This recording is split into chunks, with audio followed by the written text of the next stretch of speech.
аймағымда 515 шаңырақ қожалық болып, соның ішінде мінекей биылғы жылда тамарқадан үнемлі пайдалану үшін әмме қожалықтарымыз әммеміз біргелікте тамарқа жерлерден егуде, әртүрлі мейве палыз өнімлерін егуге қияр, помидор әммесі өзлерінен жетістіріп отырыпты.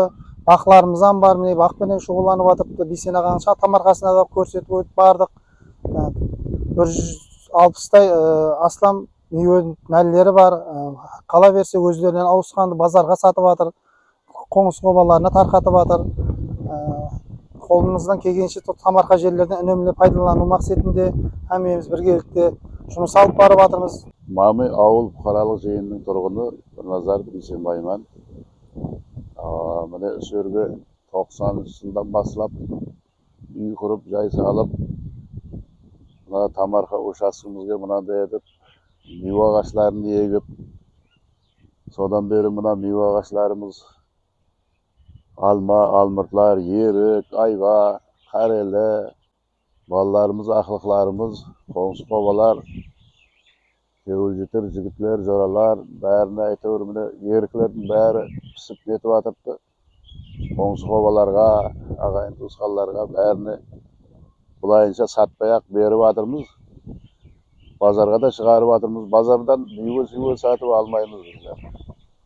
Көздерімізге бәрі жеткілікті.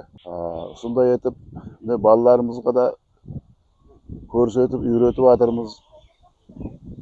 Бақтың тәрбиясы қайтып қарау керек, уақытында қандай етіп тұтайтын жерлері бар, нелері бар, соларды үйретіп барып жатырмыз. Жер алтын қазине ғой бұл. Пайдаланып білген адамға бұл тұрған біткен қазине бұл.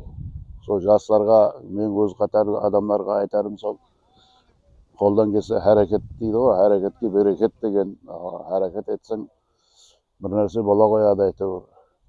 Hem денсаулыққа да жақсы.